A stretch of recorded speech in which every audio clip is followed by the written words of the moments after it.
আসসালামু আলাইকুম রহমতুল্লাহি অবরকাতুহ। সম্মানিত দর্শক, আজকে যে বিষয়গুলো নিয়ে আলোচনা করব এগুলো নিয়ে একটু খোলামেলা কথা বলাটাই আমি যুক্তিযুক্ত মনে করি। প্রথমত আপনাকে প্রশ্ন করি, সেটি হলো যে আজকের এই ভিডিওটি করছি ৭ তারিখে, মে মাসের ৭ তারিখে। বেগম জিয়া বাংলাদেশে এলেন মে মাসের ৬ তারিখে। উনি বাংলাদেশে এলেন, সঙ্গে তার ২ পুত্রবধূ। নজিরবিহীন সংবর্ধনা দিয়ে তাকে বাংলাদেশে বরণ করে নেওয়া হলো এবং তিনি যে সক্ষম এবং সচল এটিকে প্রেজেন্ট করার জন্য তিনি হুইল চেয়ারে করে আসলেন। তারপর সেখান থেকে দাঁড়ালেন, গাড়িতে উঠলেন দাঁড়িয়ে। আবার হেঁটে, হেঁটে তিনি বাসার মধ্যে ঢুকছেন। এই দৃশ্যগুলো দেখানো হলো, অর্থাৎ তিনি রাজনৈতিক নেতৃত্ব গ্রহণ করতে সক্ষম, গ্রহণ করবেন এবং বাংলাদেশের রাজনীতি অতীতে যেভাবে তিনি তার দলকে পরিচালনা করেছেন, ঠিক সেই জিনিসগুলো তিনি করবেন। এটা প্রদর্শন করা হচ্ছিল ৬ তারিখে। এবং ৬ তারিখে আমাদের যে সোশ্যাল মিডিয়া, সেখানে জুবাইদা রহমান, তারপরে শর্মিলী রহমান মানে কোকরের স্ত্রী বেগম খালেদা জিয়া, তাদের ছবি, তাদের কর্মকাণ্ড, তাদের কথাবার্তা, প্রায় সব জিনিসগুলো যেভাবে ভাইরাল হয়েছে গত ১০-১৫ বছর ধরে, মানে কোনো সামাজিক মাধ্যমে এরকম কাউকে নিয়ে, কোনো পরিবার নিয়ে, রাজনৈতিক নিয়ে এরকমভাবে আসলে একটা ভাইব তৈরি করা হয়নি। এটা কেন? এই গেল ১। ২ নম্বর হলো যে তিনি ৬ তারিখে বাংলাদেশে এলেন, বাসায় ঢুকলেন এবং তাকে দেখলাম যে প্রোটোকল যেটা দেওয়া হয়েছে সেনাবাহিনীর পক্ষ থেকে, সরকারের পক্ষ থেকে, just like a prime minister, just like a prime minister, প্রধানমন্ত্রীর মতো সম্মান দিয়ে, মর্যাদা দিয়ে, প্রোটোকল দিয়ে তাকে এয়ারপোর্ট থেকে এনে বাসায় রাখা হয়েছে। এটা হলো কেন এই সময়টিতে? এখানে শুধু পুলিশের প্রোটোকল থাকলেই তো হতো। এখন এখানে যে পুরো যে জেড ক্যাটাগরির যেটা নিরাপত্তা এসএসএফ এর মাধ্যমে যেটা হয়, সেই জিনিসগুলো করা হলো প্যারালাল, অর্থাৎ ডক্টর মোহাম্মদ ইউনূসের যে এয়ারপোর্ট থেকে আগমন, এখানে যে প্রোটোকলটা দেওয়া হয় সিকিউরিটি, ঠিক সেম জিনিসটা এখানে করা হলো। থার্ড যে প্রশ্ন এবং যাকে বলা চিন্তা, সেটা হলো ৬ তারিখ রাতের পরে, অর্থাৎ ৭ তারিখ যখন হয়ে গেছে ১২টার পরে, তখন ভারত আক্রমণ করেছে। আমি যখন ফজরের নামাজে উঠলাম আজকে ভোর রাতে, তখন দেখি যে সয়লাব চারিদিকে। ভারত আক্রমণ করেছে পাকিস্তান, ২টো মসজিদের কি ক্ষতি হয়েছে, যা কিছু হয়েছে, এবং এগুলো নিয়ে সে সারা রাত মনে হয় যে মানুষ বসেছিল। আর ওটাকে নিয়ে আজকে ভিডিও যেটা করছি সেটার মধ্যে বাংলাদেশের শতভাগ মানুষ, তারা কেবলই মাত্র যারা সোশ্যাল মিডিয়াতে সময় দেন, তারা এই ভারত এবং পাকিস্তানের এই যুদ্ধ নিয়ে যাকে বলা হয় ব্যস্ত হয়ে পড়েছেন। এখন পরবর্তী প্রশ্ন দুটো। ফার্স্টে হলো যে বেগম জিয়া ইচ্ছা করলে আরও ৩ দিন আগে বা ১ সপ্তাহ আগে আসতে পারতেন। তাকে ঠিক এই সময়টাতে তিনি কেন এলেন? তার এই আগমনের সঙ্গে তার দলের যে দিল্লি লবিং গ্রুপ রয়েছে, তাদের কোনো সংযোগ আছে কিনা? ১। ২ নম্বর হলো যে এই যে ভারত এবং পাকিস্তানের যে যুদ্ধ, এই যুদ্ধের ফলে বাংলাদেশে যে রাজনৈতিক অস্থিরতা তৈরি হবে, এমনকি আরও অনেক কিছু হতে পারে। সেক্ষেত্রে পলিটিক্স, জিওপলিটিক্স, ভূতাত্ত্বিক রাজনীতি এই জমিনের, যেটার এখন একমাত্র স্টেক হোল্ডার হলো বিএনপি।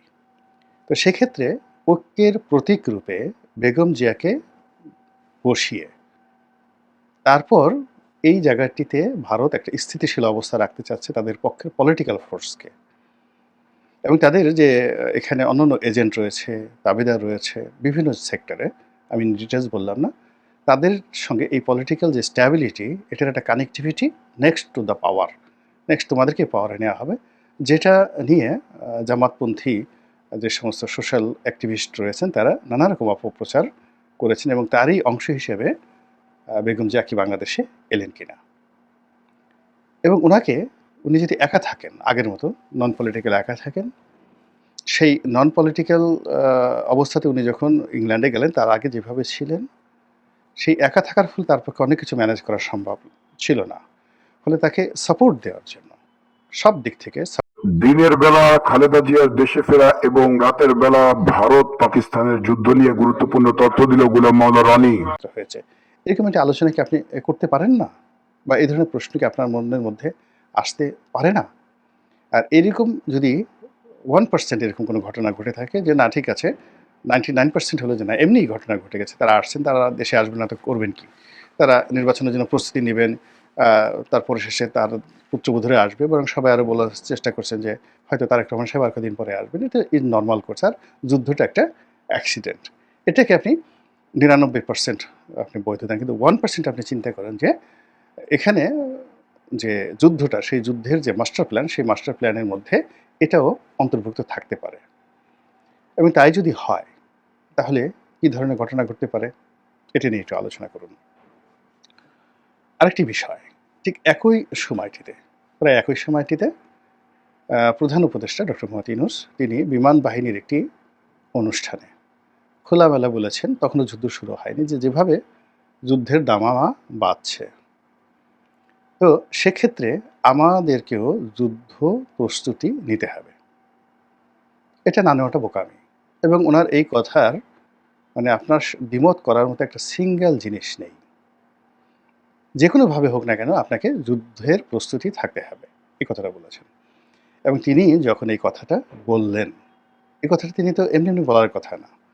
তার সঙ্গে যে আমেরিকার একটা সম্পর্ক রয়েছে, পশ্চিমাদের একটা সম্পর্ক রয়েছে, সেখানে নিঃসন্দেহে একদম পারফেক্ট একটা গোয়েন্দা রিপোর্ট পশ্চিমাদের হাতে ছিল যে এই তারিখে, মানে ২০২৫ সনের মে মাসের ৬ তারিখ না ৭ তারিখ ভোররাতে, ৭ তারিখ ভোররাতে এইভাবে আক্রমণ হবে। এটা হয়তো তিনি জানতেন। ফলে তিনি দৃঢ়তার সঙ্গে এই কথাটাতে তখন তিনি বলেছেন, যেন কোনো অবস্থাতেই তাকে দায়ী করা না যায় বা তাকে হেয় করা না যায় বা কেউ বলতে পারবে যে আপনি তো এই সমস্ত কথাবার্তা বলেননি। তো এগুলো নিয়ে কথা হচ্ছে, এগুলো নিয়ে আলোচনা হচ্ছে এবং আলোচনার সময় আসছে। এখন ধরুন যে দিল্লি আসলে কি চাচ্ছে? এখানে মূল ব্যাপার হলো যে আ যদি এই যুদ্ধটা না হতো, তাহলে পাকিস্তানের সঙ্গে সরকারের যে সম্পর্কটি, সেই সম্পর্কটি যেভাবে এগুচ্ছিল এবং পাকিস্তান যেভাবে জলে স্থলে অন্তরীক্ষে বাংলাদেশের রাজনীতিতে একেবারে অপরিহার্য হয়ে পড়েছিল। পাকিস্তান সম্পর্কে বাংলাদেশের মানুষের যে নেতিবাচক ধারণা ছিল, সেটা যেভাবে ইতিবাচক হয়ে পড়েছে এবং এখন এই যুদ্ধের মাধ্যমে পাকিস্তান যে বাংলাদেশের একসময় দখল করেছিল, তারা যে মুক্তিযুদ্ধের সময় এত বড় অপরাধ করেছে, এই জিনিসগুলো আপনি এই মুহূর্তে কারো কাছে বলতে পারবেন না। ফলে পাকিস্তান কেন্দ্রিক একটা লবিং গ্রুপ আ শুরু হয়ে গেছে এই বাংলাদেশে। তো সেটার নেতৃত্ব যদি আ বেগম জিয়ার হাতে যে থাকবে না, বিএনপির হাতে যে নেই, এটি স্পষ্ট।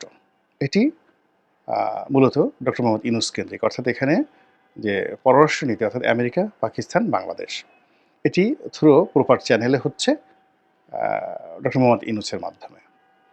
এবং এই যে চ্যানেল, অর্থাৎ ওয়াশিংটন, ইসলামাবাদ, ঢাকা, এই চ্যানেলের জন্য বাংলাদেশের যে ভূখণ্ড, সেই ভূখণ্ডে পরবর্তী অ্যাকশন হলো সেন্ট মার্টিন, মানবিক করিডর ইত্যাদি আরও অনেক কিছু। এই গেল একটা ইকুয়েশন। কিন্তু যদি আমেরিকা, দিল্লি, ঢাকা এই ইকুয়েশনটা কাজ করে, that not be a political মানে মিলিটারি সলিউশন, এটা হবে একটা পলিটিক্যাল সলিউশন।